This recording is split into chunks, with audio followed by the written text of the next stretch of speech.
Rise. Oyez, oyez, oyez. The Honorable Court of Appeals for the 3rd District of the State of Texas, sitting in Austin, is now in session. Thank you so much. Y'all can be seated. Thank you. Good morning, everyone. Welcome to the 3rd Court of Appeals. It's a pleasure to have you here today. The case on the court's agenda today is cause number 0322416CV, O'Rourke versus Warren. And Justice Smith, Justice Triana, and myself are glad to welcome you today. In a moment, we will, after we do a little housekeeping, we'll take introductions and get started. Councils, as you know, this matter is being broadcast via YouTube. So that is occurring in light of COVID. I think that was one of the good things that came out of it, to give everyone access to the courts when prior to that you had to be here. But in addition, we have our timer here, and councils, I'm certain that you're very aware of how it works. Each side typically gets 20 minutes. Usually the appellant goes about 15, reserves 5, and then the other side goes 20. Once we get to the yellow, you've got about 2 minutes to start wrapping up, and once the red, your time is up, unless the court grants you additional time if you're in the middle of something. So with that, I'd love to have introductions from appellate counsel and announcements of ready. Good morning, Your Honors. My name is Chad Dunn on behalf of the appellant, Robert O'Rourke. Thank you. Good morning, Chief Justice. Dean Pam Phillips and Steve Owens here on behalf of Appellee Kelsey Moore. Thank you. And is it, help me with your last name, Pamphilus? Pamphilus. Pamphilus. All right. Thank you very much, counsel. You may be seated. Then let's go ahead and start with Mr. Dunn. You may take the podium. May it please the court. My name is Chad Dunn. I represent Robert O'Rourke in this appeal. He is the appellant. Mr. O'Rourke has been sued by Mr. Warren for libel slander for comments he made in the recent gubernatorial campaign Mr. O'Rourke ran against Governor Abbott. Mr. O'Rourke brought attention to a $1 million campaign donation that Mr. Warren made to Governor Abbott's campaign, and he called attention to the timing of that donation as well as its relation to a public policy issue that was hot before the legislature at that time, notably the recent winter freeze that resulted in the death of many Texans. Mr. O'Rourke connected the donation of $1 million from an energy company executive immediately following the legislative session where a bill had passed Mr. O'Rourke critiqued as not having gone far enough to protect Texans from a future winter blast. This was a hot debate about a hot and important issue to Texans throughout this country. And Mr. Warren sought to shut it down by using the courthouse and a libel slander lawsuit to interfere with important political speech in the midst of a gubernatorial campaign in this country, in this state. Now, it is, the First Amendment is at its greatest power in protecting communication between candidates battling one another for the sacred honor of serving this country and citizens in this state. And when they do so, we accept as Americans that individual citizens can hear their arguments, hear their debates, and judge for themselves under the context of the current election campaign as to which mud, if it's slung, or which allegation, if it's asserted, is accurate and is supported by the facts. And we submit that to the voters in November. Excuse me, but this wasn't just communications between Mr. O'Rourke and Governor Abbott. This was communications Mr. O'Rourke made about Mr. Warren. Is that correct? That's true. And and Mr. Warren argues, for example, that he's being defamed as part of this discussion between Mr. O'Rourke and Mr. Abbott. But there's at least 2 responses to that. The first is that when you come into the public sphere, into the proverbial central square, and crank up the amplifier to 1 million watts, you can expect attention for your having done so.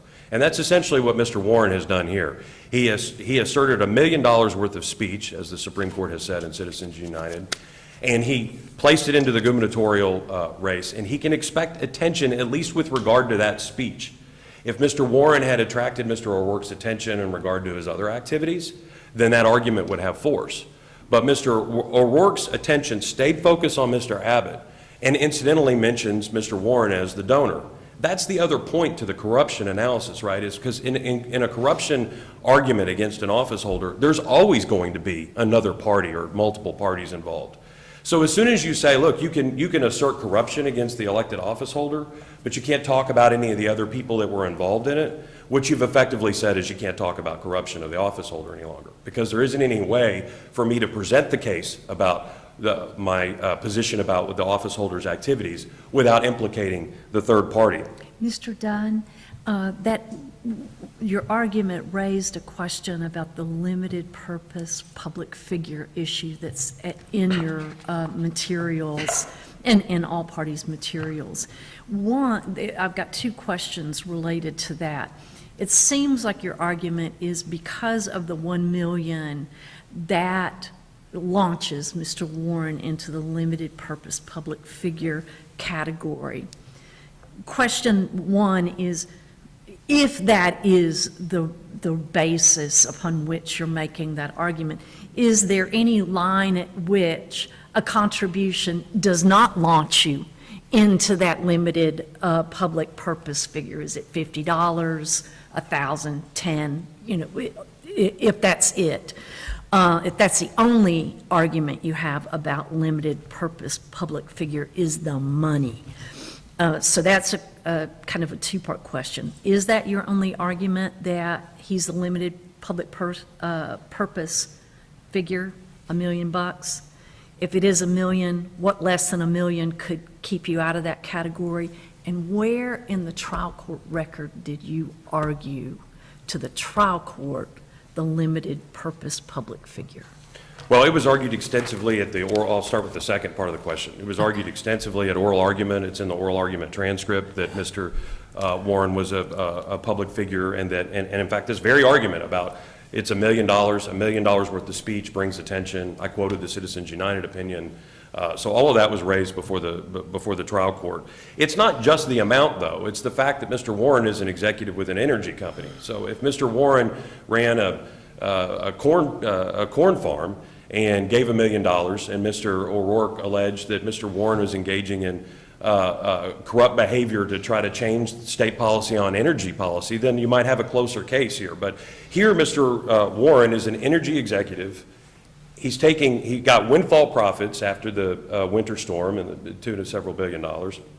He then takes $1 million of that fund right after the legislative session is over and pays it into the governor's campaign.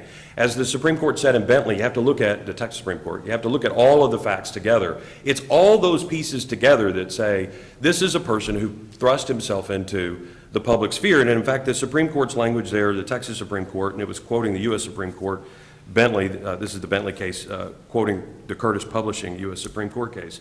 The question is whether or not the person thrust himself into the vortex of an important public controversy.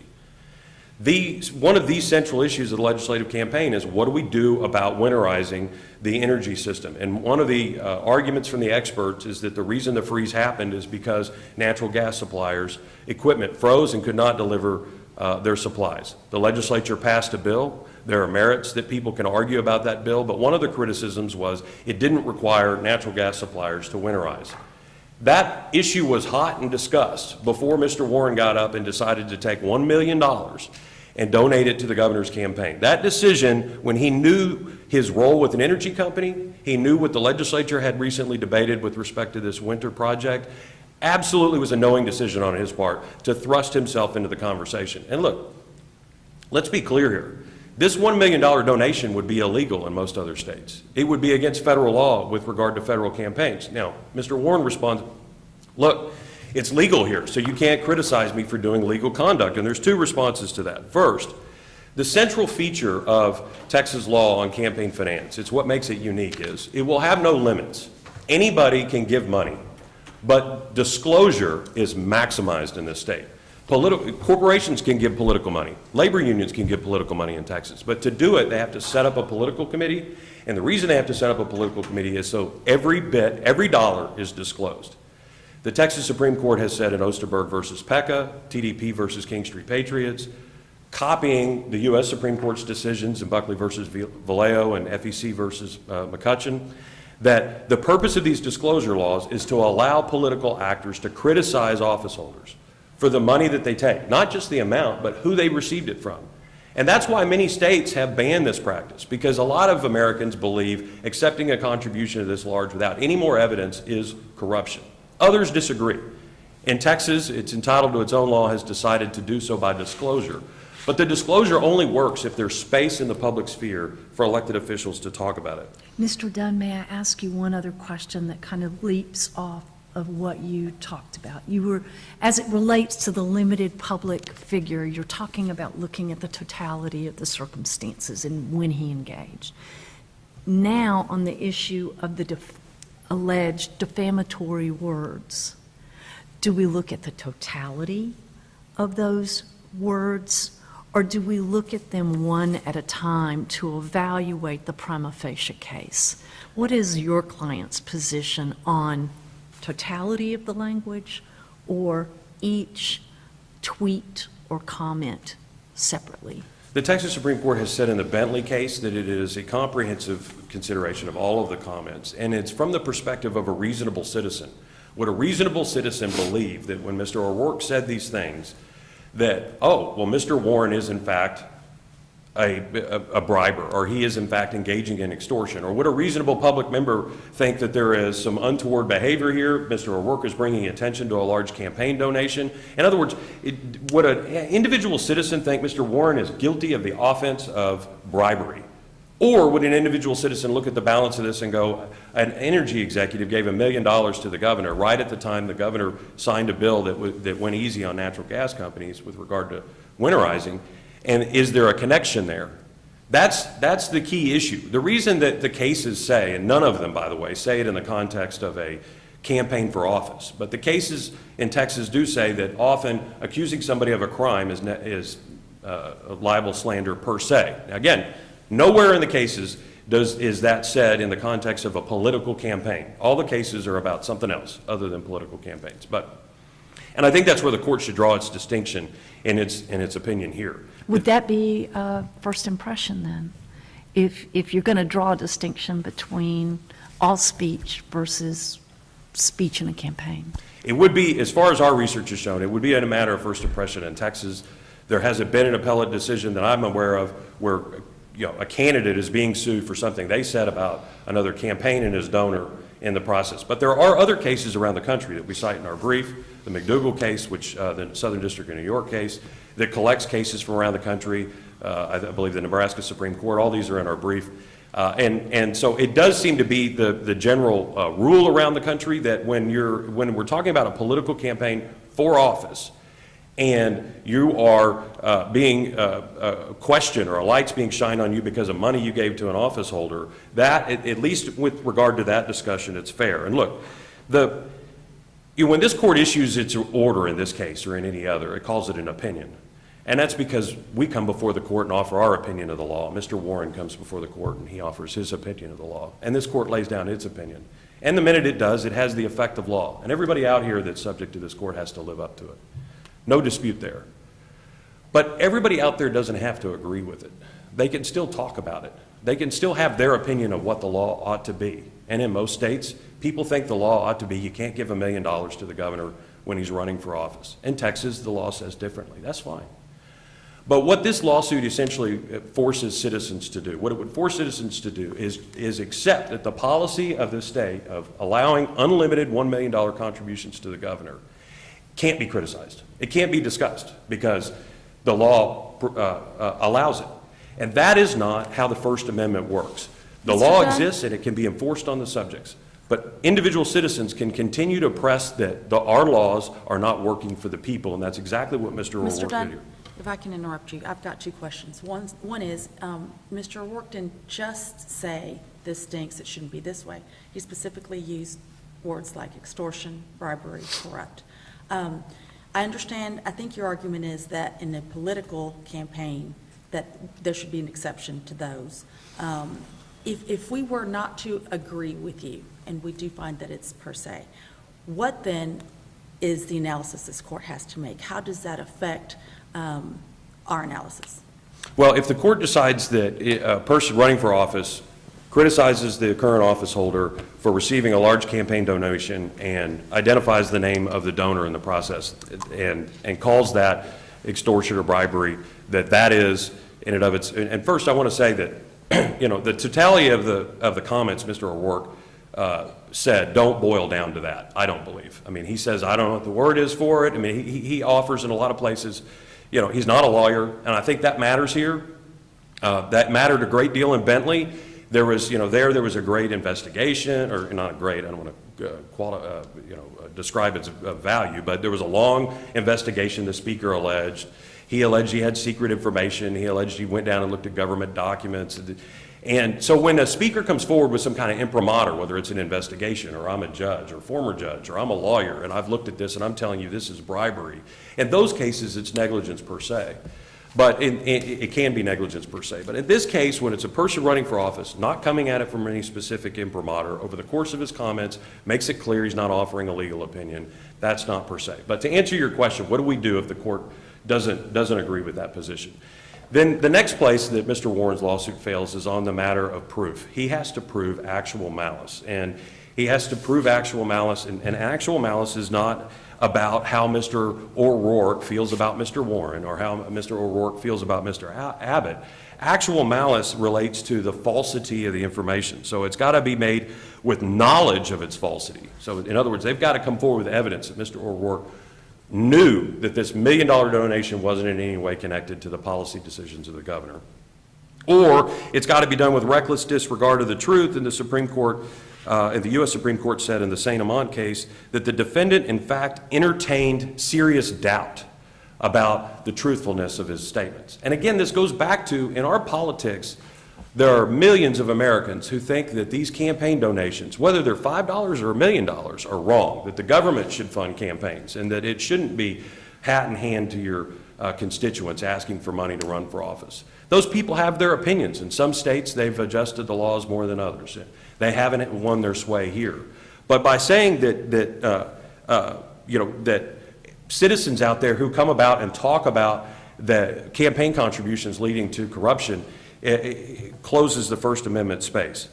There are opportunities for citizens to stay out of the public sphere. But the minute you give $1 million to a gubernatorial candidate in one of the large states in Texas, you can expect attention, and Mr. O'Rourke's attention was not libel slander. Thank you, counsel. Let me hear from the appellees. Yes, sir. Your Honor.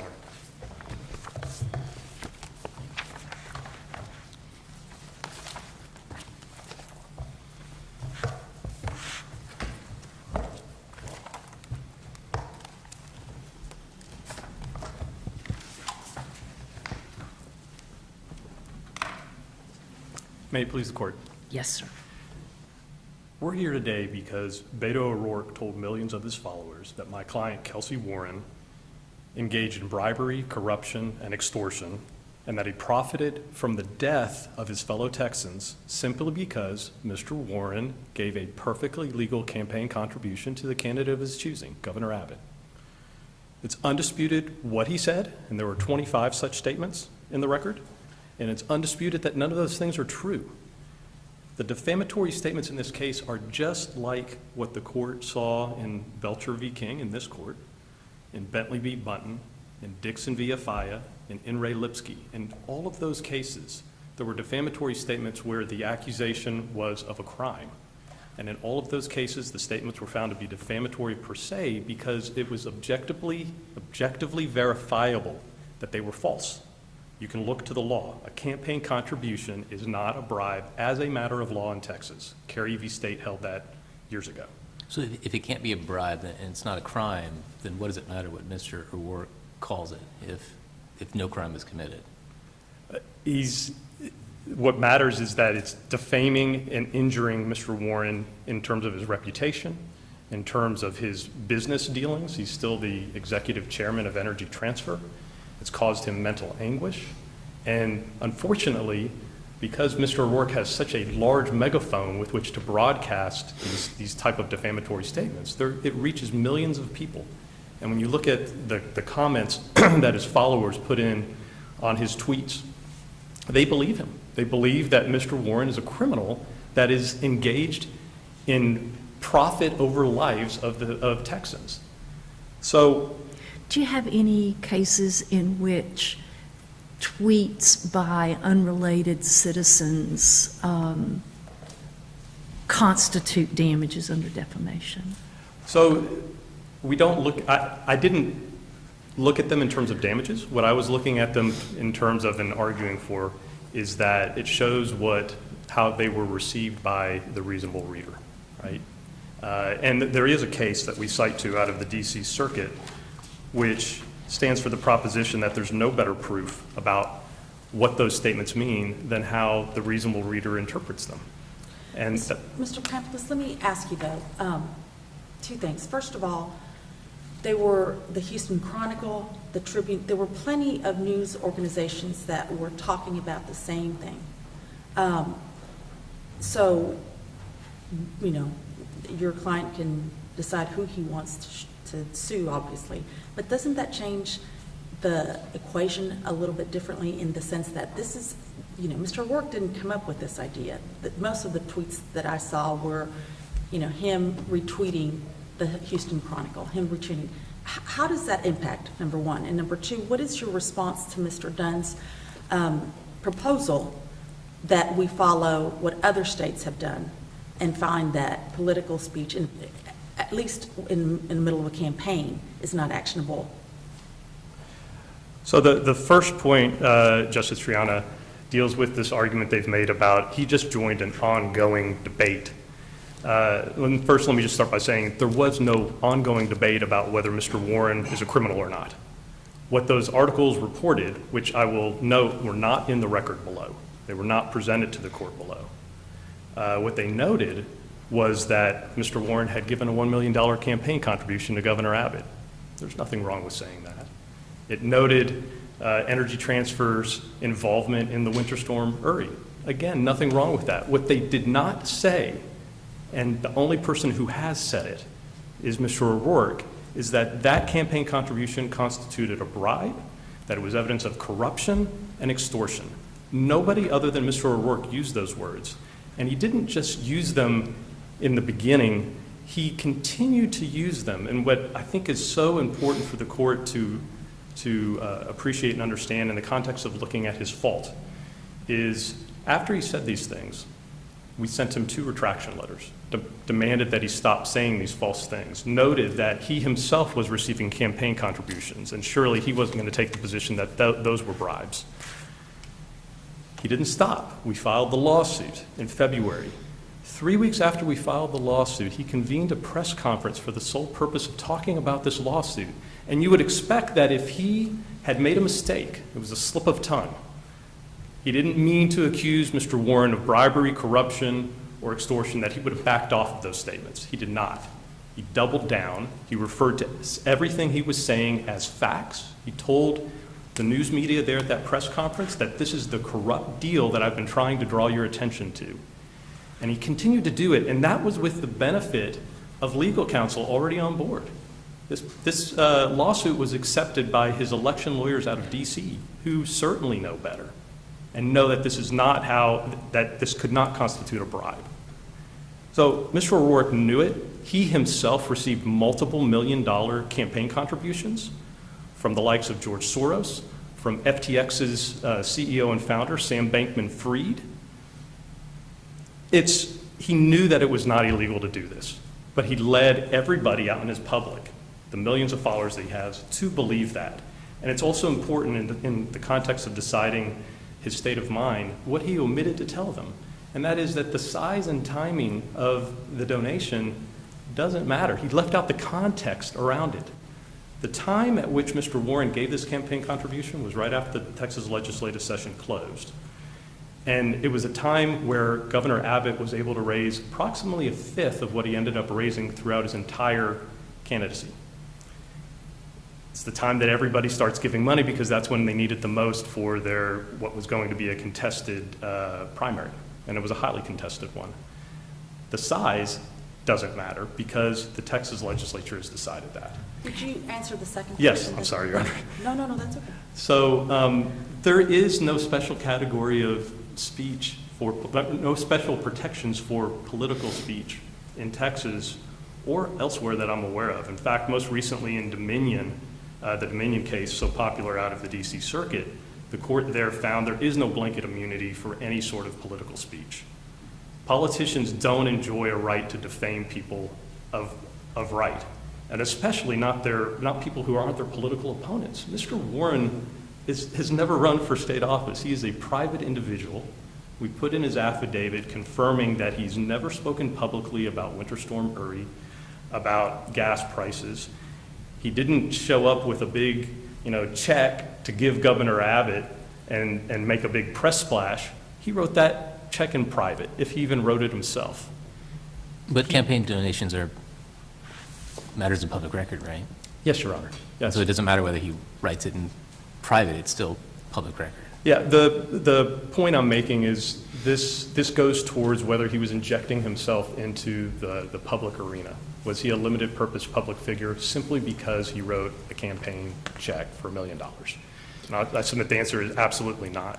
There is no precedent in this state or elsewhere that holds that somebody becomes a public figure simply by writing a check. And to Chief Justice's earlier question, the only argument that I can recall was made at the trial court below was during oral argument, where the judge asked opposing counsel, are you saying that anybody who gives a campaign contribution, no matter how small, becomes a public figure? And I believe the record will show he said, yes, anybody. This is the type of line drawing exercise that the legislature does, not courts. And counsel, if I heard you correctly, you were saying there were 25 communications. In looking at the exhibits, it looked to me like your client was referenced in 7 by name. So what is your client's position about talking about the energy companies, talking about CEOs gave $4-point-something million? What is your position when your client is not directly called out as it relates to your claim of defamation prima facie case? Yes, Your Honor. So as you had pointed out when questioning opposing counsel, the state of Texas looks at the totality of all of these communications together to get the gist of them, right? And so Mr. O'Rourke had been out there defaming my client, calling him a criminal. Occasionally he would just say, this is what the energy executives in Texas did. But the only energy executive he ever named was my client, Mr. Warren. And why did he do it? He did it early on to lay down a marker. He wasn't getting the $1 million campaign contributions at that time. He laid down a marker to let other wealthy donors know, if you do this, I'm going to call you out as well. He did it for his own political gain.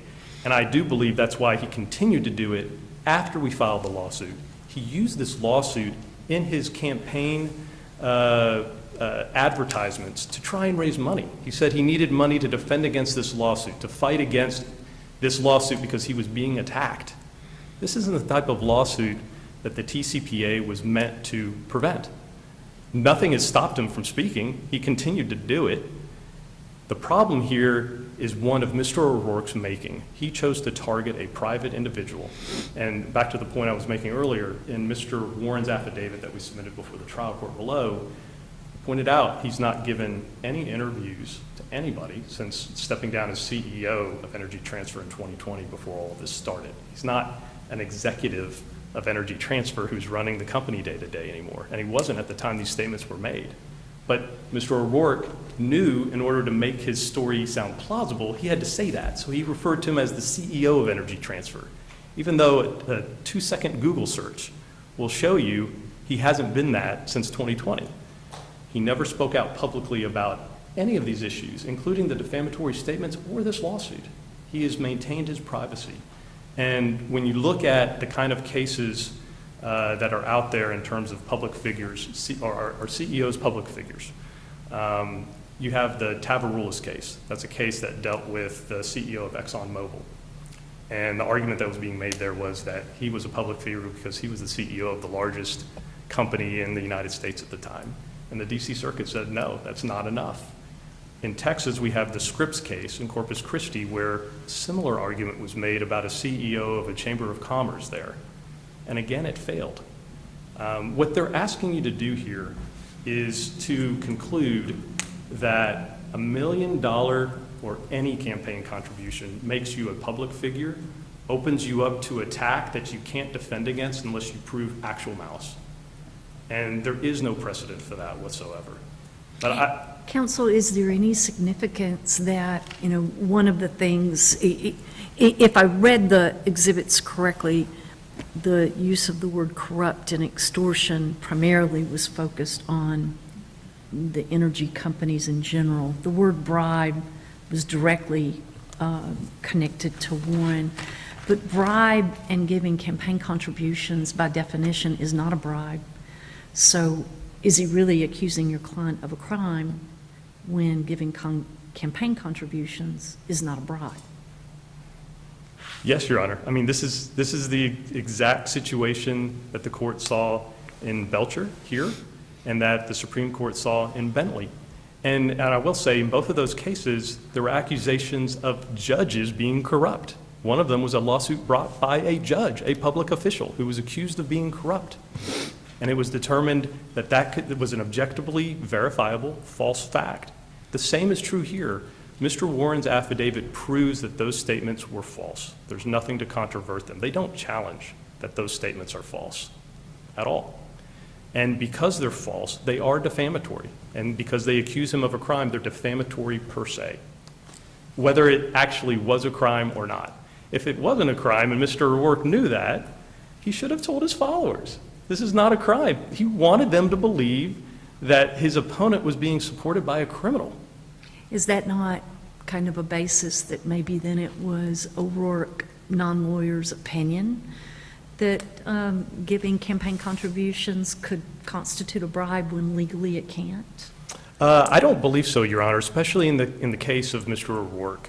Mr. O'Rourke has run for office many times, and in running for office of the governor of Texas, he signed multiple campaign finance reports that are in the record where he attested to his knowledge of Texas election law. He said, I know what the law is, and the law is that it's not a bribe. He took $1 million campaign contributions himself. Plus, I mean, there was an insane amount of money that both sides raised in this election campaign. Not once did I hear anybody say that anything that Mr. O'Rourke had received was a bribe or corrupt, and I'm sure if someone had, there would probably be a lawsuit over that. However, he definitely knew, and if he didn't know, he certainly knew when we told him in the retraction letters twice before we filed suit. We then filed a lawsuit, and that lawsuit contains very detailed, the very detailed statements he made, as well as proof that they're false. And he continued to do it. He didn't say, no, you've misunderstood me, that's not what I meant. He doubled and tripled down. He went to a press conference where he had demonstratives for 30 minutes and talked about my client and how all these things he had done were statements of fact. And we know that they're verifiably false. That was with the benefit of counsel on board. He already had counsel of record. As I said, these lawyers out of D.C. that are his election lawyers were on board and certainly could have advised him, could have helped him with an investigation. In terms of, jumping to the actual malice standard, there were two other things that I think that bear mentioning. The selective omission of facts, as I mentioned before. Not telling his followers that there was absolutely nothing wrong with the timing of this campaign contribution. In fact, so many other people donated at that same time at the beginning of the campaign because that's when the governor needed it the most for his primary challenge, and that there was nothing wrong with the size of the campaign contribution. I'm sure Mr. O'Rourke had received those type of contributions when he was running for president or running for Senate. He knew that. And then secondly, the type of language that he used, I believe, is the very type of vulgar and insulting language that this court was referring to in Belcher v. King. In that case, the court said that because the defendant had used the word spy and traitor in describing the plaintiff, that was evidence of actual malice. What we have here is actually much worse. setting aside all the statements that were made up to South by Southwest, at a South by Southwest interview on stage, Mr. O'Rourke, at the time when Vladimir Putin and his army were invading Ukraine and killing thousands, not hundreds of thousands, of Ukrainians, referred to my client, Mr. Warren, and said that he was like a Russian oligarch who was responsible for the death of Texans. That's insulting and vulgar language. Verifiably false, again. But it does show his state of mind. I believe he knew these statements were false. At a minimum, he should have known, which satisfies the negligence standard, and at a minimum for actual malice, it was a failure to conduct any serious investigation to figure out whether it was true or not. We told him they were false, and he continued to do it despite that. Counsel, a couple of questions as it relates to the oligarch statement. And I can tell you the exhibit related to that is not, it doesn't appear to be a complete exhibit. We're reaching out to the court clerk on that because the oligarch statement is not in the exhibit that made it to the third court, although it's referenced in briefing. As it relates to oligarch, if that were the only statement made, is it your position that that would constitute negligence per se? Or since that being an oligarch is not a crime, it's only, defamation per se, my apologies. It'd be just simply defamation and you'd be under the old, the lower standard of evaluation there. And I say that because what if this court believes that the bribery statements that are in the record are merely opinion? Can we even consider that it's an opinion when it doesn't appear that there was an argument of an affirmative defense? So two questions there, the oligarch question and the affirmative defense question. Yes, Your Honor. So on the oligarch question, at the time that this was occurring, as this court may recall, there were governments, countries around the world that were going out and seizing oligarchs' assets. The clear indication or implication of making that statement is that Mr. Warren is a criminal. That's how they are treating Russian oligarchs when they go out and seize their homes and seize their yachts and seize their, I think one had a soccer team that was taken away from him in England. They're getting taken away because they're criminals. And when you look at this, as you should, in the entire context of all the statements, it's yet again another indication that he meant to call my client a criminal. In terms of any affirmative defense, those have been waived. They did not submit any evidence when they filed their motion. It was a very short motion down before the trial court. They did not submit any affidavits. There are no affirmative defenses before the court. So to the extent that they want to now say these were true, they're not. I do believe, I think the court's question was, what if we say they're opinions and not statements of fact? I do believe we had to show that they were statements of fact and that we've shown that. And we've shown it through his own words. In particular, and he confirmed it at the March 7th press conference after this lawsuit's filed. I don't know exactly how many times he said it, but probably too many to count, that all he's doing is trying to draw the court's attention or everyone's attention to these facts. And he kept referring to them as factual in nature when he was describing these same defamatory statements that he made about my client. He said it himself. He proved it himself. And I think that is enough, especially in the context of a TCPA motion, to get us over the line. I mean, this is not a summary judgment hearing, obviously. This is a very unique part of the process, and all inferences are to be drawn in our favor. I think we've submitted much more than sufficient evidence to get over that line. Thank you, counsel. Thank you. Thank you, Mr. Mr. Penn. Dunn. May it please the court. Mr. Dunn, I'm sorry, I'm going to interrupt you off the bat because you don't have that much time. Do you agree with Mr. Pamphlet's statement that y'all are not contesting whether these statements were false? No, but ultimately the decision of truth or falsity is for later proceedings in this case. I understand, but I mean, he seemed pretty certain that y'all were, I was just curious whether y'all were. And that actually hits my point. Do we want to live in a world where after political campaigns, we're going to have jury trials about what candidates said along the way? I mean, play this out to its logical conclusion. This case goes back to San Saba for discovery, And the communications between Mr. Warren and Governor Abbott, communications between him and his campaign staff, any communications that were had about the bill along the way. The governor's office is going to be devoting time and attention to having to testify and provide information in this case so that the jury can determine what exactly were the circumstances of this $1 million. That is exactly the kind of activity that chills speech. That's why, I mean, and it's not just here, right? This court's opinion is incredibly influential, is essentially the DC Circuit of our state. And if this court finds that this kind of conduct can be subject to libel slander, then when a candidate or a citizen says the governor's a murderer because he didn't grant clemency to somebody about to be executed, that's going to be libel and slander. Somebody comes forward and says that abortion clinic are murderers because they continue to allow abortion in a state where that was continued to be lawful. That's now going to be libel and slander. I mean, and another issue is a candidate comes forward and says the last election was stolen, even though 60-some-odd courts around the country have heard evidence and determined that it wasn't. That's now going to be libel and slander we're going to go to trial on. Our political discourse has to have enough space, especially when we're in the conversation about who we're going to elect for office, for people to have their opinions. It may be that the law decided some particular issue. It may be that our state allows a $1 million donation. But look, and maybe it's just because I grew up in Spring and never saw $1 million and never thought I would. But you sit down and you write a check for $1 million to the governor of a state, you know the minute you finish signing your name, you're getting attention for that.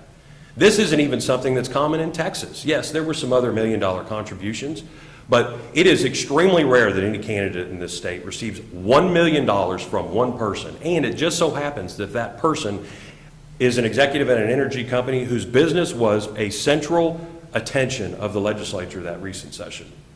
These facts are allowed to be talked about. And as soon as you start parsing whether Mr. O'Rourke should have used this word or that word, or maybe he shouldn't have said it just like this, or he should have said it on a different day, as soon as you have that discussion, you've shut down the conversation. You have every candidate now running for office thinking, what can I talk about? How can I even mention their campaign donations? And at FEC versus McCutcheon, the Supreme Court says that we should shine a light on these donations so that they can become a part of the political discourse.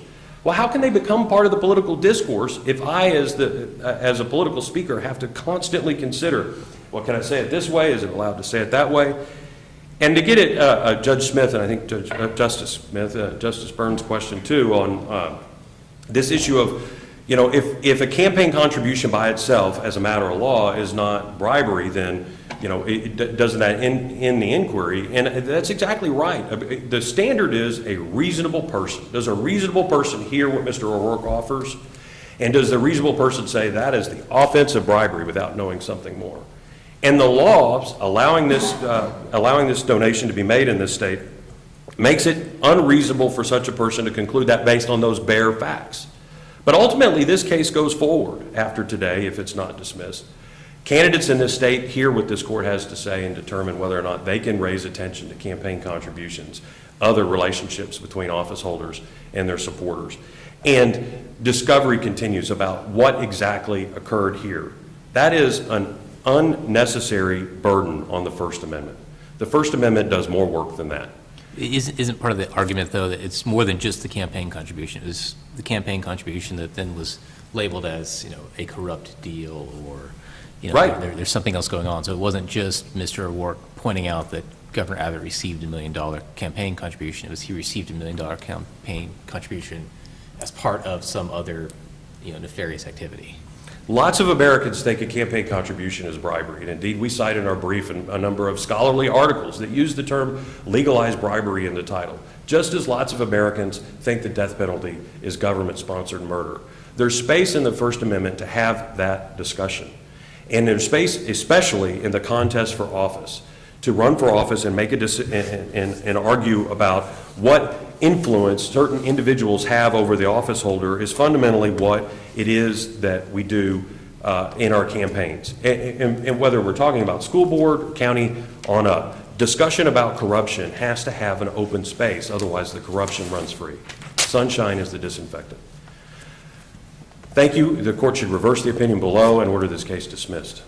Thank you, Mr. Dunn. Thank you, counsels. We appreciate the well-drafted briefs and the argument today. The case is submitted, and the court will stand in recess. Thank you.